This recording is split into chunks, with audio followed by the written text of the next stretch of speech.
I got a few questions about review number 2, so I'm going to go through number 8 and number 9 on that assignment.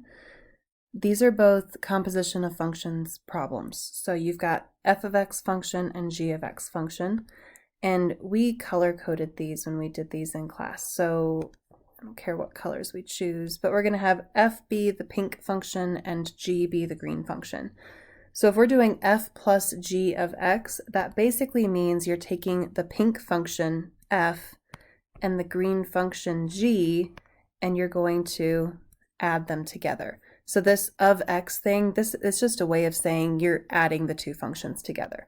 So you've got the f function, x squared, minus 4x plus 2. And you've got the g function, x minus 8, and we are adding those together. So you've got x squared, negative 4x, and x would be negative 3x. 2 and negative 8 would be negative 6.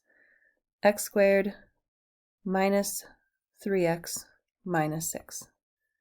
And I don't know if the answers are shuffled, but that one is the correct answer. Number 9, again, if we do the f function is pink and the g function is green, they want us to do f of g of negative 4.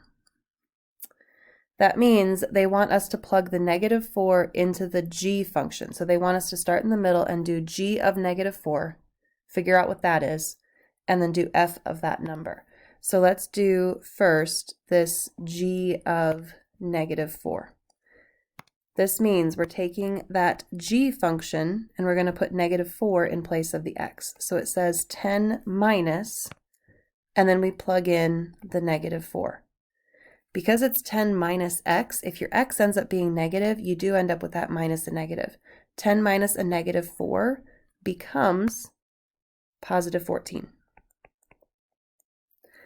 Now we need to do f of that number. So we need to do f of 14.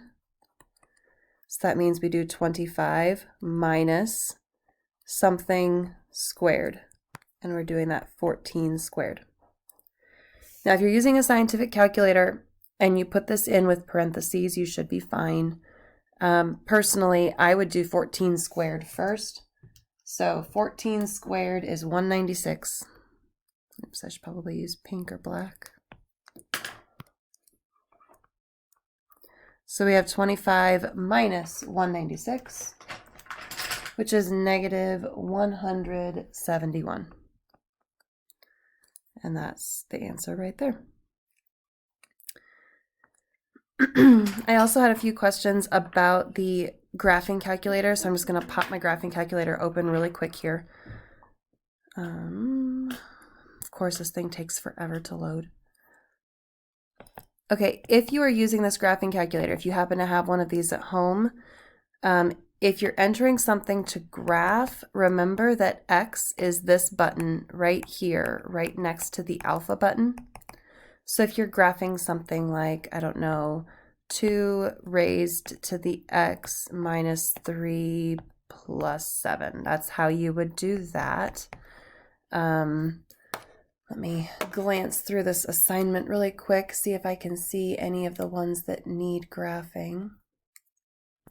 If you're trying to enter something that has a fraction into here, I would do parentheses, 1 divided by 4, close your parentheses, raised to the x minus, never mind, I want to get out of there, and then do minus 3. So use parentheses and the division key when you want to enter a fraction like that.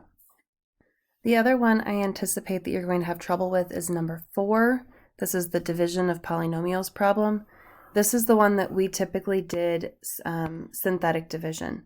So 2x squared, 9x3, there's no missing terms there. So for synthetic division, you'd put in 2, negative 9, 3. And then you always use the opposite of the number there. So you'd put in positive 3. The 2 drops straight down. 3 times 2 is 6. and then you add those, that would give you -3. 3 times -3 is -9, and you add those, this gives us -6. Now we started with 2x squared and we divided an x out, so this term is now the x, this is just the number, and this is the remainder. So we have 2x minus 3 minus 6 over x minus 3.